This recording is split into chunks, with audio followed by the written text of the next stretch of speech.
We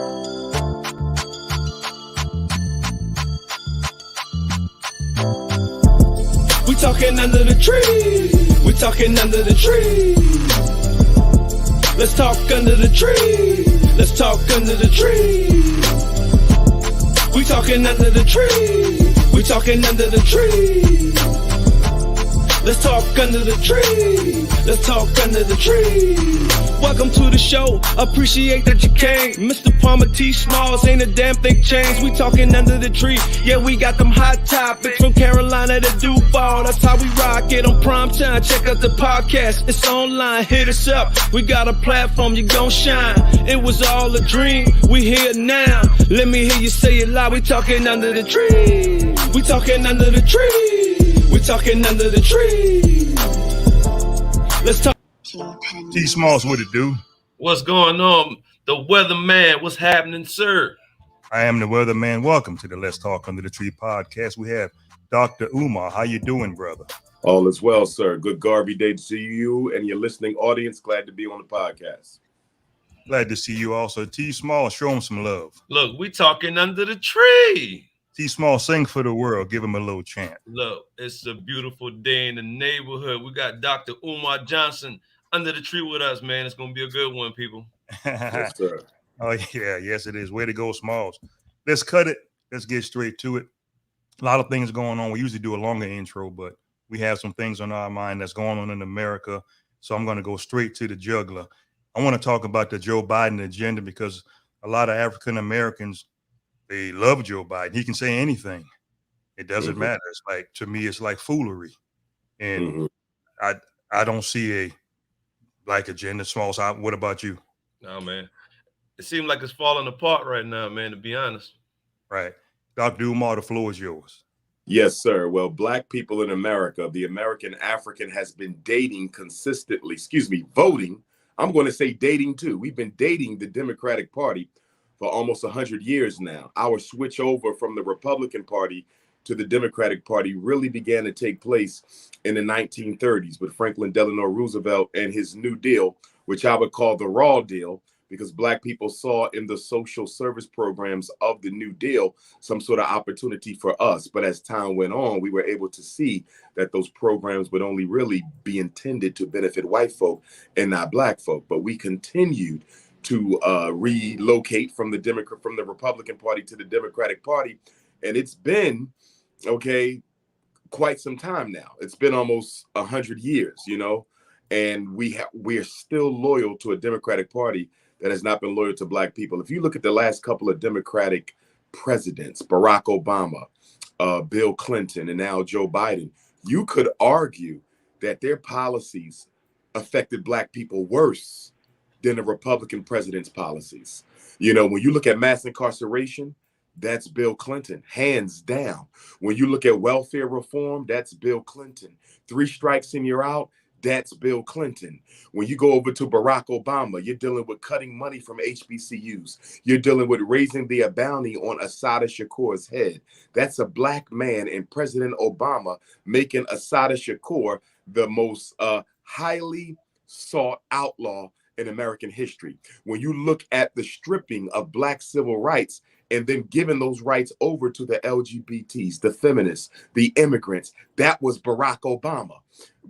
And then when you come to Joe Biden, my goodness. I mean, Joe Biden is the most unapologetic Democratic president we have ever had, because he is unapologetically ignoring black folks, taking care of the Asians, taking care of the Arabs, taking care of the LGBT, taking care of the transgenders. His first act of office on the first day of his presidency was a hate crimes bill for transgenders. The first day, he didn't even take a nap. He ran and signed a bill for transgenders. Then he comes right back with the Asian hate crimes bill. Understandably, when you look at what happened to the Asian women in Atlanta. Right. But what is not acceptable is black women have been getting murdered, beat, and killed for 400 years, and you never rushed to our defense with a anti-hate crimes bill for black folks. We just got the first hate crimes bill, the Emmett Till hate crimes bill. We just got it after 400 years. And when you read the language in it, it is so weak, so soft, so delicate that it's really not going to convict anybody for killing black folks. And it's multicultural. Once again, it's another law that can be used to help any American, not just black folks. So it's amazing how the Asian hate crimes bill is just for Asians. The transgender bill is just for transgenders. The Native American hate crimes bill, just for Native Americans. The Latino Prosperity Act, just for Latinos. Everybody got a law just for them, except black people. Every law we got is for all people of color, all minorities, all disadvantaged Americans. What do you guys think the problem is with getting reparations? Smalls, I'm going to turn the floor over to you real quick for a comment.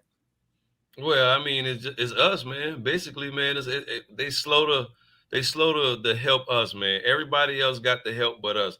But we the biggest supporters. You know, just like Dr. Umar said, man, we've been voting Democratic for years and years and years, man, that we done switched over from the Republican side, man. But yet we have always fell short of what we need to get done in the black community. That's basically what it is. Before Dr. Umar comments, even Farrakhan said, I watched a video clip on YouTube. He said that, so you call yourself a Democrat. What'd they do for you? He did say that. Go ahead, Dr. Umar. Here's the thing. When it comes to black people, we don't live in a democracy. White people live in a democracy. They have some degree of option. Mm-hmm. Black people have no degree of option, because whether you vote Democrat, the liberal white man, or whether you vote Republican, the conservative white man, you're still under white rule. The things that matter most in the life of black people are never up for election. Can we vote away racism? Can we vote away police genocide? Can we vote for economic justice? Can we vote away mass incarceration? Can we vote away miseducation? When you look at the core problems that affect American African people, miseducation, mass incarceration, gentrification, economic apartheid, and police genocide, none of them are ever up for a vote for black folks. So we are limited to voting for white people who we know have no true agenda to help black people. We are under a dictatorship, because no matter who you vote for, white power will rule your life. Right. You're never allowed to vote away white power. You're never allowed to vote away white supremacy. Right. But the pain of knowing you don't have an option is so brutal that most of us would rather live the illusion of inclusion. And the illusion of inclusion, which is an extension of post-traumatic slavery disease, is so effective because people who don't want to embrace their reality will willingly allow themselves to be conned and scammed into a false sense of reality. Black people do not want to accept their reality, because to fully accept the fact that nobody's coming to save us, not the Democrats, not the Republicans, not black celebrities, not Jesus. Nobody's coming to save black people. Black people have to save black people. But that reality is so scary that black people would rather buy into the lies that are given, because it's easier to swallow a sweet tasting lie than a bitter truth. Right. And you spoke on reparations. Let me say this. Oh, yeah. I don't believe our current generation of African people are responsible enough or worthy enough to handle the reparations conversation for our entire people here. See, reparations is not just for black people living. A lot of our people have this idea that reparations is for the 50 million of us walking the American soil. No, it's not. Reparations is for the ancestors who suffered. Reparations is for the ancestors who got Jim Crowed and Willie lynched. Reparations is for every African child that will ever be born on American soil. Right. It's for the race. It's not for the living. Black people think reparations is for the living. No, it's not. You have to restitute the ancestors, and you have to prepare and protect the future children who are coming. We have done nothing, in my opinion. Black America, the living, have done nothing that would justify us being given this important and critical responsibility of delegating a reparations package. What have we done with the $2 trillion we already got? So you're going to give an irresponsible people a responsibility that should only be given to responsible people. You're going to give a people who spend $2 billion a year on Air Jordans, $800 million a year on chicken, turkey, beef, and pork. You're going to give a people who spend $30 billion on weed and perms, $1 billion on McDonald's, countless millions on white girlfriends and white wives, and you're going to give these people who have no financial responsibility as a group, you're going to give them the responsibility of negotiating and delivering a reparations package that they're going to waste and exploit. I'm totally against it. Reparations, not the conversation, but the actual deliberation with the government should be tabled until a more mature and responsible group of Black people are walking this earth. Maybe our grandchildren will be in an intellectual position, in a politically mature position to handle the reparations conversation. We are not that group. There's not a single Black Wall Street in America. There's no city you can go to in this country, and I've been to nearly all of them, where you can find a Black school owned by us, not financed by white folks, a hospital owned by us, not financed by white folks, a supermarket owned by us, not financed by white folks, and a bank owned by us, not financed by the majority white shareholders who just put the Black people out front and call the bank Black. A people with $2 trillion without a Black Wall Street has no business negotiating reparations on behalf of our ancestors and on behalf of our great-great-grandchildren. That is correct. What do you guys feel about the wealth of African Americans? To the best of my knowledge, we only own what, 1% of the Yes. Probably One half of 1%. Yes. Yeah, that's why I The said wealth probably of less than Black that. America with your celebrities. Mind you, this is with your rappers, your singers, your dancers, your performers. One half of 1% of the wealth of America is in the hands of Black folks. Guess what that means? That means your acquisition of wealth in comparison to white America has not grown a full percentage since 1865. Wow. That's 157 years, and your level of wealth in relation to whites is almost identical it was when the 13th Amendment was passed. Man. Whoa. And we think we're the group that should be negotiating reparations for Black folks. Now, with that being said, I'll tell you this stuff. If you say Dr. Umar, if you're at the reparations table, what are you asking for? First of all, brothers, money is a trap. Right. Money is a trap. The worst thing we can do is settle for a cash payout, which is why I take issue with the Bob Johnson reparations package. Bob Johnson, who's a Black billionaire who sold BT to Viacom for $2 billion in Y2K, he says every Black person should get approximately $350,000. This is a billionaire. So this is one of our intelligent Negroes. And he said you should get $350,000. My question to that, my brother, what is that? Maybe a house, a half of a house, depending on where you live, maybe a car. So you're telling me for the worst unnatural disaster in human history, the worst forced transmigration of a people ever, the worst dehumanizing campaign in the history of mankind, for 243 years of free wealth, another 157 years of systemic bias, racism, inequity, I get enough money to buy a house. Yes. Wow. That's absolutely ridiculous. Here's the 5 things I would argue. See, that's why we cannot look at, the Black bourgeoisie is a very dangerous entity because the white power structure uses the Black bourgeoisie to brainwash Black people into accepting whatever the agenda white America has for us. They are dangerous. Black bourgeoisies will turn back the clock of progress for Black people 1,000 years if they get a few crumbs to do it.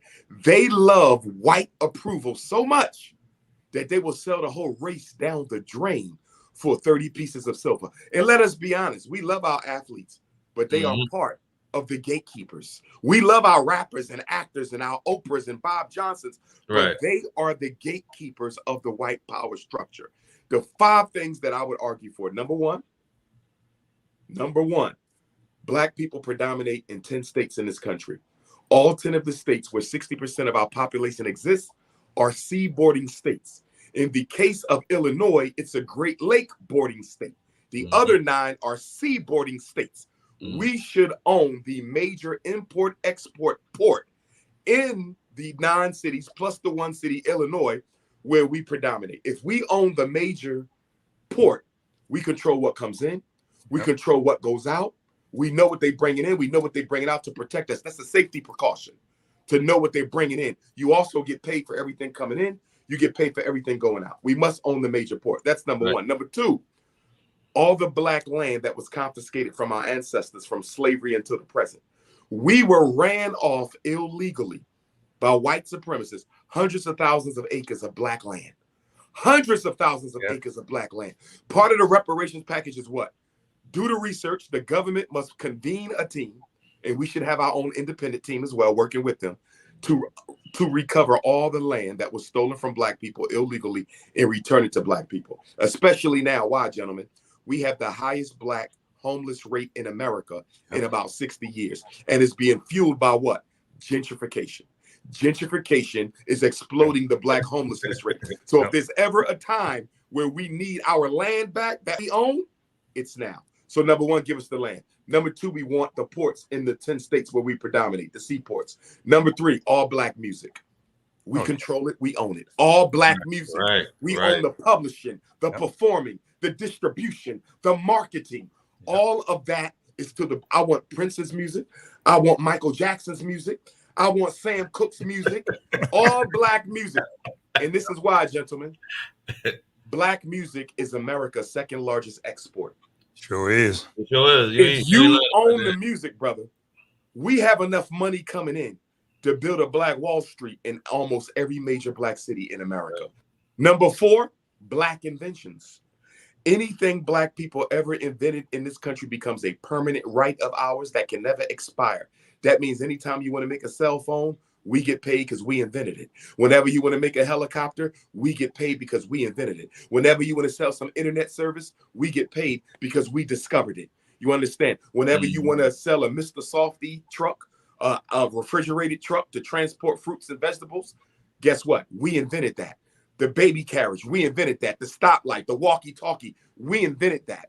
Anytime somebody wants to use something that came out of the intelligence of African people, we get paid for it forever. The next thing that we must also control, America has some natural resources. America has gold. America has fresh water. America has iron. America has oil. We automatically get 15% forever of all sales America makes for her natural resources. Those are some of my requirements for reparations. But let me ask you this. If you are married to, dating, sleeping with, or making babies with snow bunnies or snow puppies, your ass don't get no money. You don't get no money. Hey, that's the process of elimination, huh? But check this out. How in the hell are we going to give our ancestors money to a Negro with a white spouse? Is there any greater contradiction? You're getting money for slavery, and you're going to give that money to a psychological slave who's going to give it to his white spouse. There's no greater contradiction. There's no greater form of disrespect. No Negro with a snow bunny qualifies for reparations payments. And that female who was white is going to give it to her family some kind of way. It's going to go back to them. Brother, it's going to go back. Look at Kobe Bryant. I love Kobe Bryant. He's from right here in Philadelphia. But when that brother passed on, rest in peace to him, his money went to Vanessa Bryant. Respect to her. That woman does not belong to the black community. She got all that man's money. And I can bet you she will never drop a check off to the ghettos of Philadelphia to benefit some black boys. So look at this. This man built $1 billion empire. Yep. And it's totally owned by another race. Look at Tiger Woods. His white wife divorced him. Do you know she was a housemaid? Tiger wife's wife was a housemaid. Guess what she is today? A billionaire. She got half of his money when he cheated on her and she sued him. So you can clearly see white women are using these silly, self-hating, filthy rich Negroes as economic stimulus packages. I want to change the narrative a little bit. What's your take on President Trump? Because as black Americans, you know, we hear this, we hear that. We see him on TV. We think he's this certain kind of image. So what's your take on President Trump? He's an honest white man, and there's not many of them. You see, one thing I respect about the Republicans is they do not deceive Negroes. They tell you to your face, I don't like you. I don't want you. I'm going to do anything I can to circumvent your push for equality.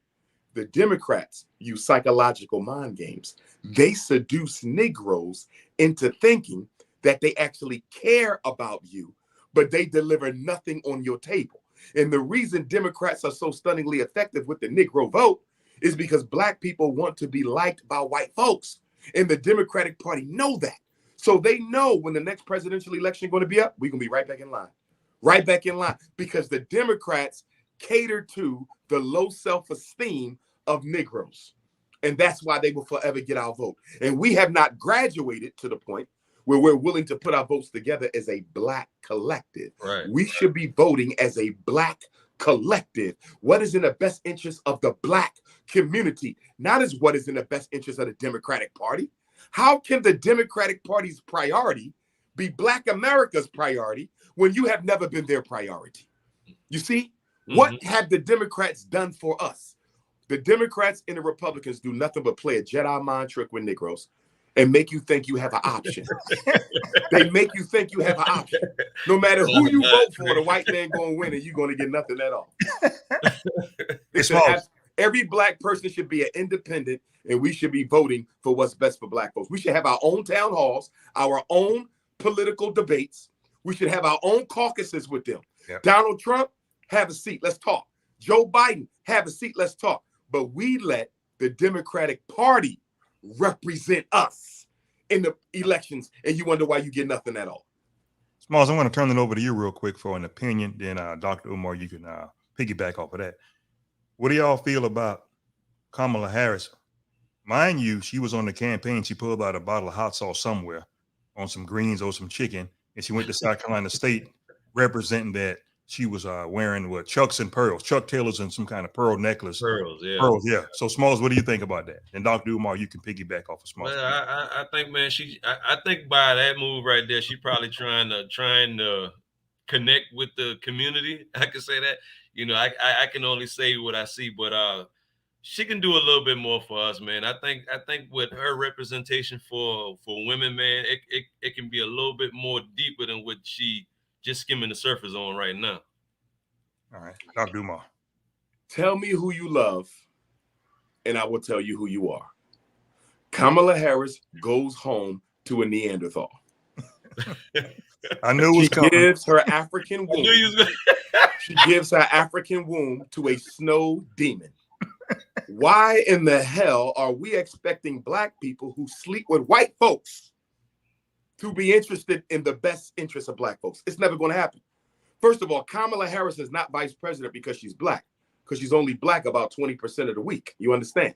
Kamala Harris is vice president because America cannot afford for the nation of India to align itself with China and or Russia. If America loses her diplomatic relationship with India and India lines up with Russia and China, America can't beat China. America gonna have a hard time with Russia. And now you add India to that mix. India is one of the fastest growing IT countries in the world. It's one of the most populated countries in the world. America cannot afford for India to align itself with Russia and China. That's why Kamala Harris is VP.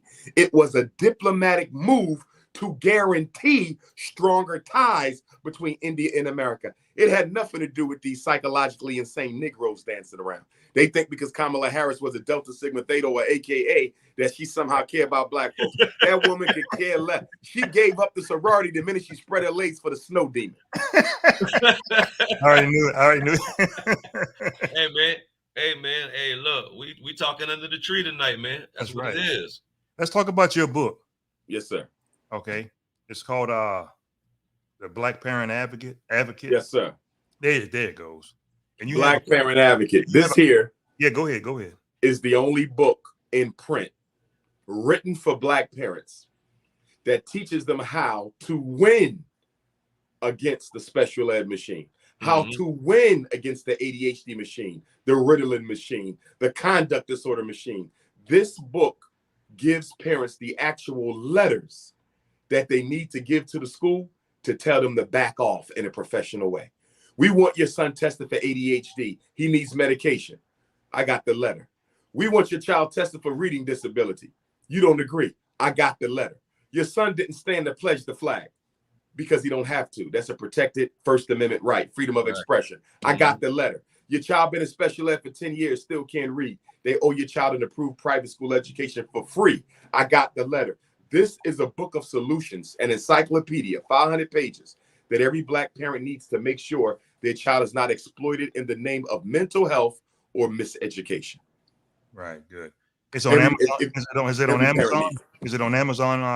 No, sir. Independent publisher, so they can only get it on my website, drumarjohnson.com. They can also get it at the Bantu Festival in Chicago next weekend, the 23rd and 24th. They can get it in Toledo, Ohio on August 11th. They can get it at the African American Museum in Cleveland for Garvey Day celebration, Friday, August the 19th. They can get it in Nat Turner Land, Virginia, August the 21st. Houston, Texas, August the 13th. They can get it in Houston, and they can get it at any of my upcoming events or at the website. But it is self-published. Do not buy my books on Amazon. They are bootlegged. Oh, wow. Oh, wow. I didn't know that. Yes.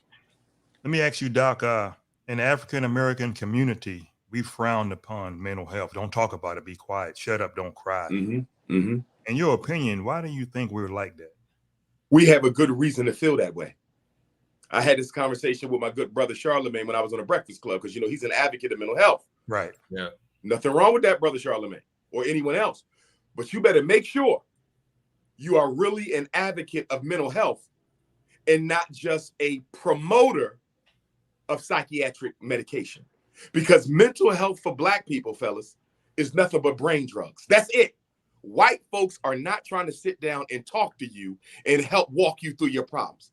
They're going to write you a prescription and send your ass home.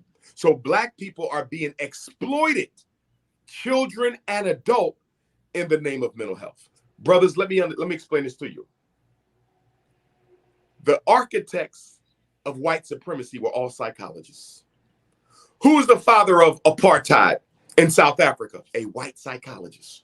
Yep. Who is the father of white supremacy in Europe? A white psychologist. Who introduced the notion of Black racial inferiority in America? Benjamin Rush, the dean of medicine at Pennsylvania Hospital and the father of psychiatry. Why are we shocked that Black people are not in a rush to go get some damn treatment when you know the institution treating you, white psychology, gave birth to white supremacy? Brothers, almost every intelligence test I administer was developed by a white supremacist.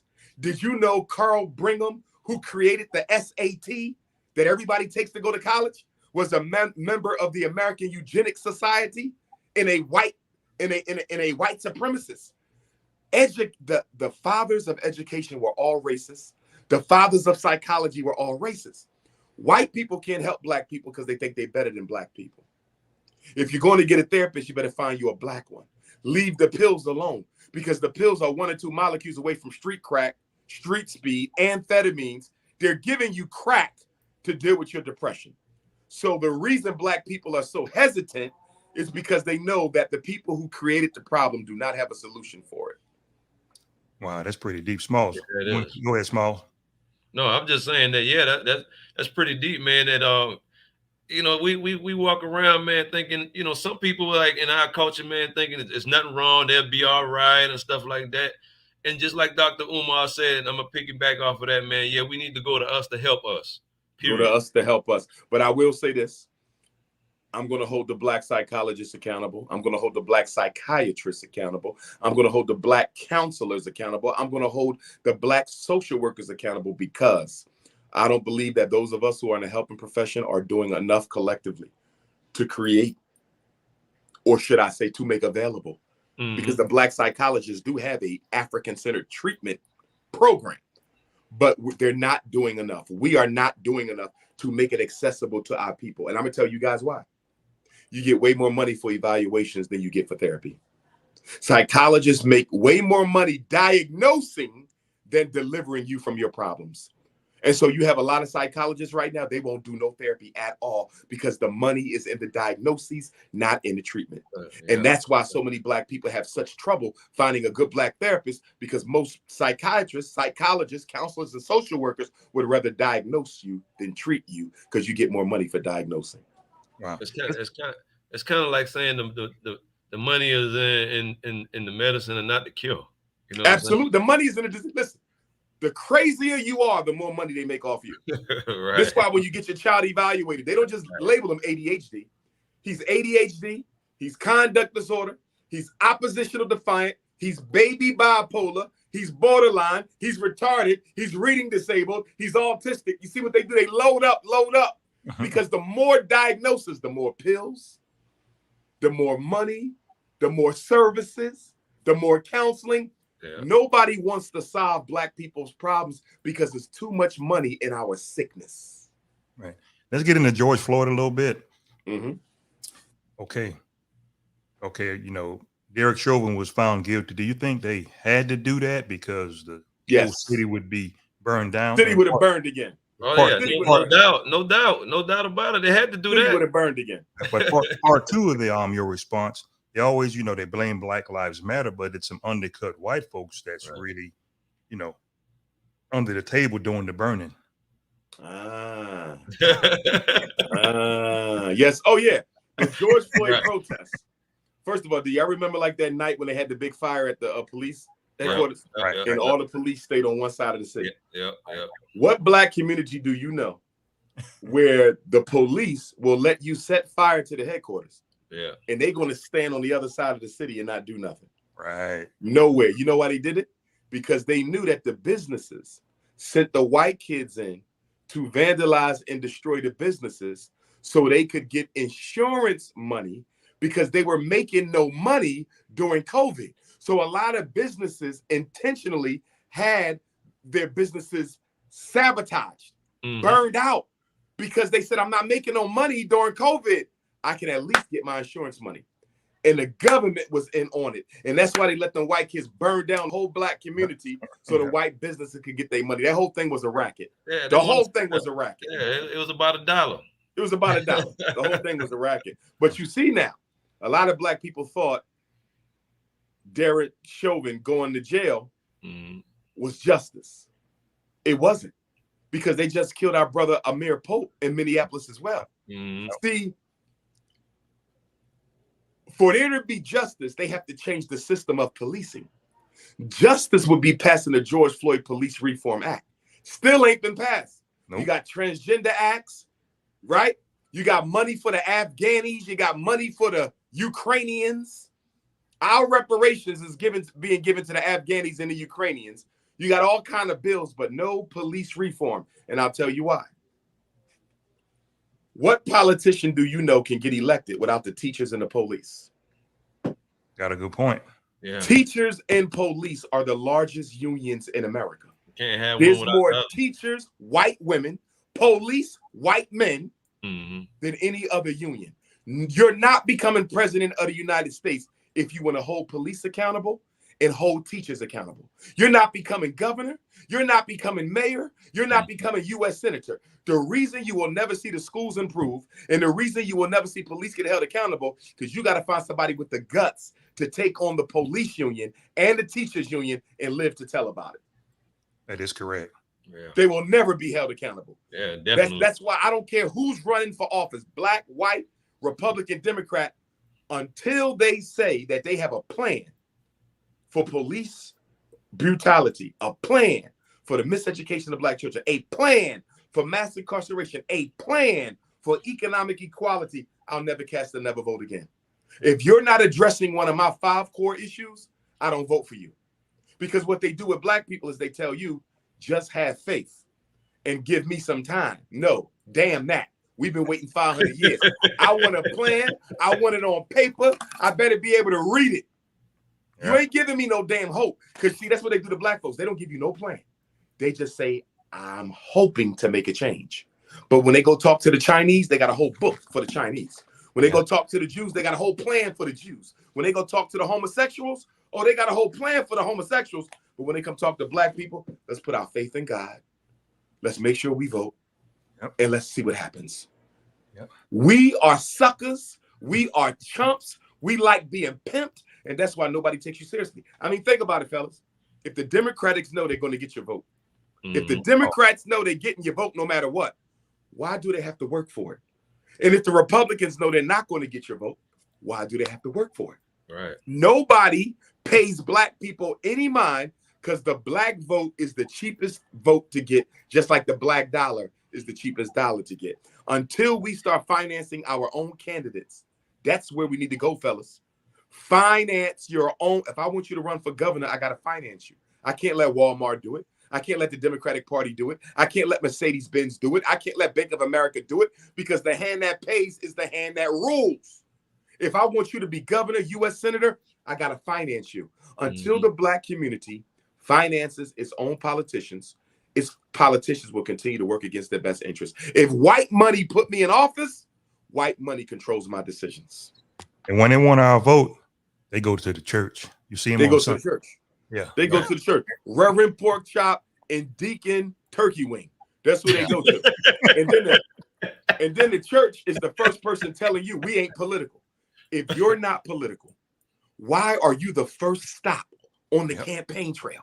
You're the first stop on the campaign trail, but you're not political. The black church is the most political institution in our community. You know why? Because they are responsible for demonizing street protests and agitation.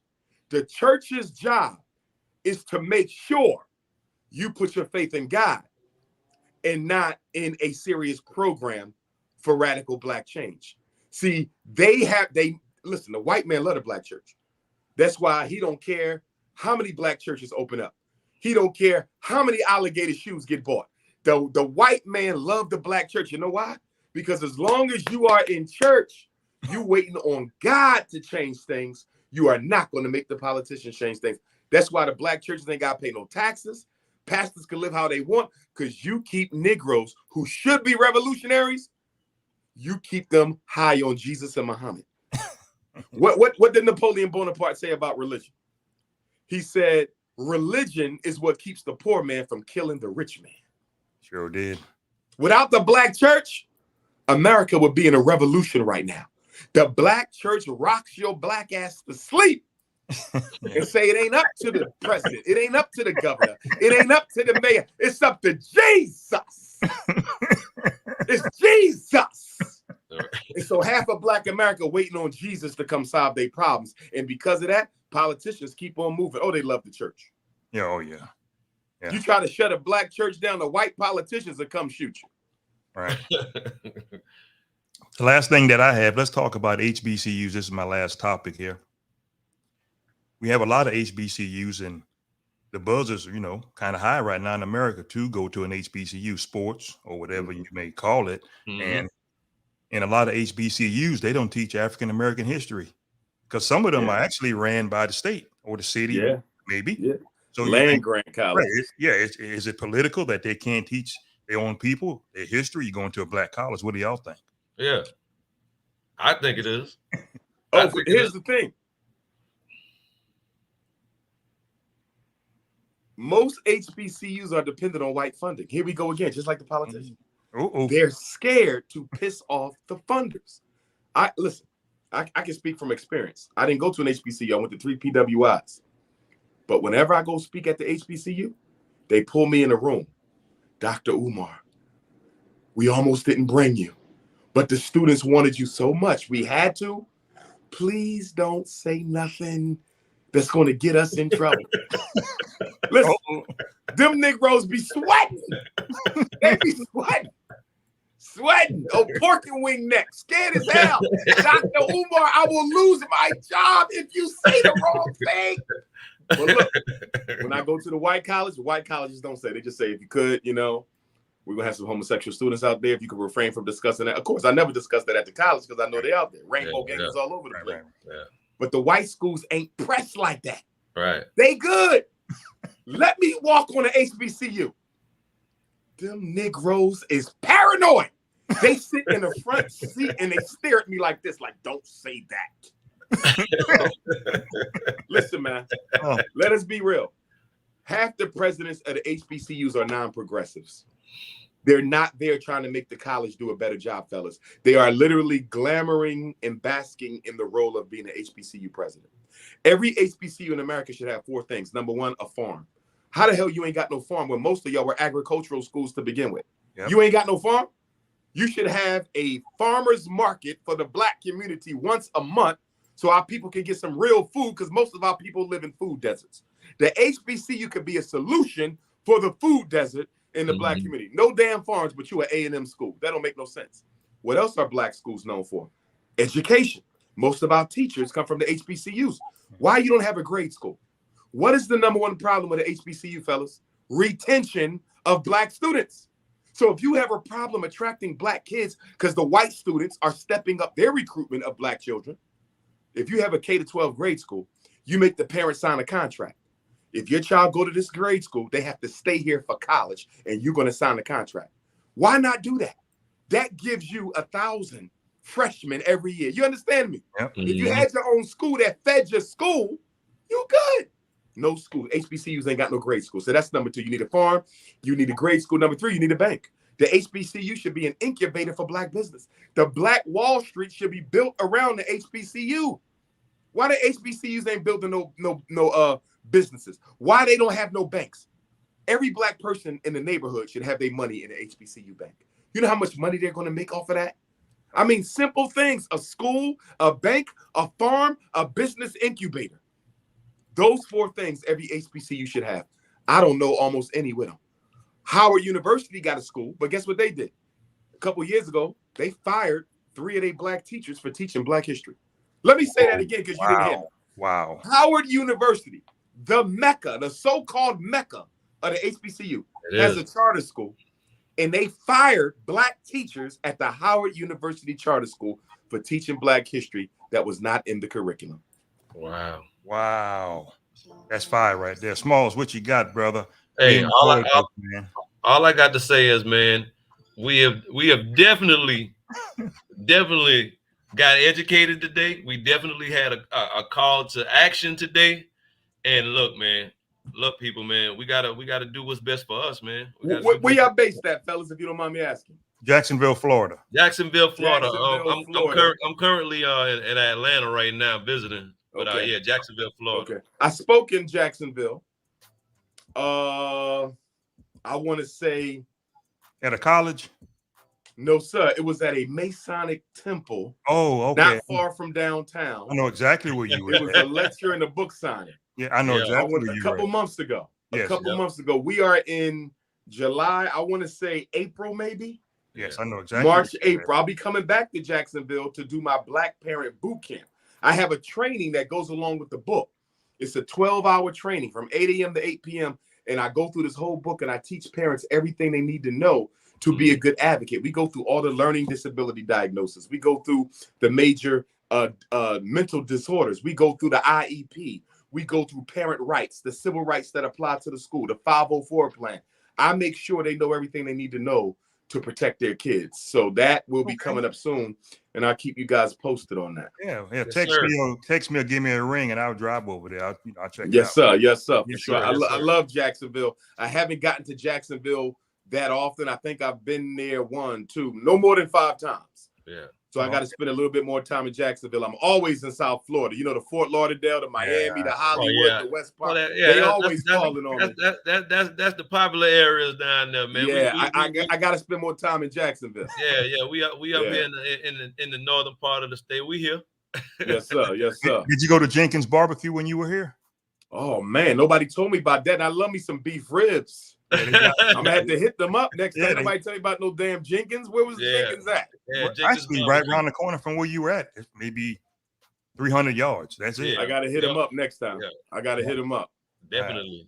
Yeah, but we had a good time. Smalls, you did a great job, Dr. Umar. You was on fire as always. Yeah. Oh man, I appreciate it. Anytime, fellas. On here, you don't have to, watch your mouth and be refrained. You under the tree, so you good to go. Oh, yes, sir. Yes, sir. Absolutely. I just got to say this, too.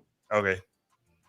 I'm very disappointed in the way Black people allow Juneteenth to be hijacked from us in 1 year. Oh man. Oh, Joe Biden made Juneteenth a federal holiday 1 year ago. Yes. And I was speaking at Juneteenth Atlanta in Olympic Centennial Park, and I said he made Juneteenth a federal holiday to kill Juneteenth.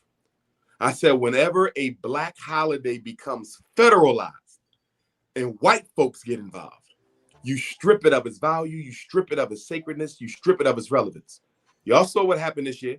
They were selling Juneteenth ice cream, Juneteenth t-shirts, Juneteenth balloon. You go to Walmart right now, they still got the after Juneteenth sale. Plates, napkins, cups. Yes. You see? Juneteenth gold teeth, whatever you want, they were selling it. Right? And you couldn't find a single Juneteenth celebration in the country that wasn't financed by white folks. I couldn't find one independent Juneteenth. Here's the contradiction, gentlemen. How do you celebrate the end of slavery for your ancestors? Using the slave master's money. If this is a celebration about freedom, how can you celebrate freedom taking money from the people who stole that freedom? Yeah.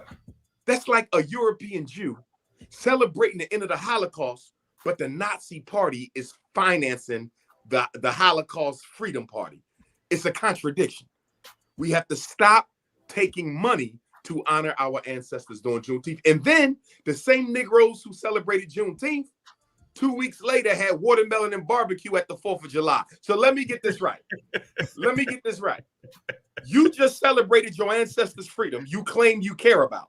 And 2 weeks later, you were celebrating the slave master freedom. How does that go together?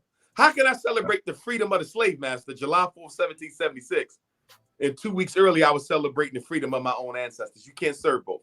I need every American African to make up your mind.